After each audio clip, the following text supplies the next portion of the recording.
এই যে বাইনারি সংখ্যা, এই 2 ভিত্তিক বাইনারি সংখ্যাটির হেক্সাডেসিমাল মান কত হবে, তাই না? সহজভাবে আলোচনা করার চেষ্টা করব। তো এই হেক্সাডেসিমাল হচ্ছে 16 ভিত্তিক সংখ্যা। এখন এই যে বাইনারি সংখ্যাগুলো রয়েছে, বিটগুলো রয়েছে, এই বিটগুলোকে আমরা 4টা বিটে ভাগ করব। 4টা বিটে, এই যে আমি এখানে করে দেখাচ্ছি। হেক্সাডেসিমাল যেহেতু 4 বিটের কোড, এগুলোকে 4টা বিটে ভাগ করব। তাহলে ডান থেকে ভাগ করব, যেহেতু পূর্ণ সংখ্যা 1 2 3 4, এই 4টা বিট আমরা আগে লিখব। তারপর এই 100 লিখব। এখন 100 বাম পাশে আরেকটা শূন্য দিয়ে 4 বিট তৈরি করে নিব।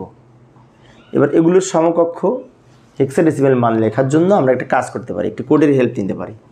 এই যে 8421, এই কোড ধরে এইগুলোর সমকক্ষ আমরা এখানে মান লিখতে পারি, হেক্সাডেসিমাল মান। যেমন আমি যদি মনে করি এটার হেক্সাডেসিমাল মান লিখব, তো এখানে 1 কোথায় আছে দেখতে হবে, 1 এখানে।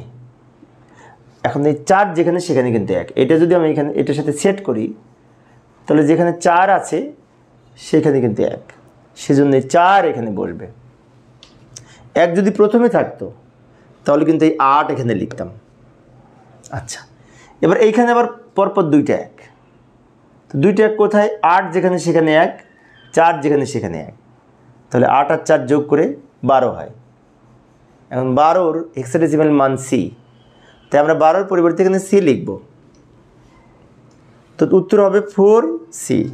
ব্র্যাকেট দিয়ে ভিত্তি হিসেবে 16 লিখব, কারণ আমরা জানি যে এই হেক্সাডেসিমাল সংখ্যার ভিত্তি হচ্ছে 16।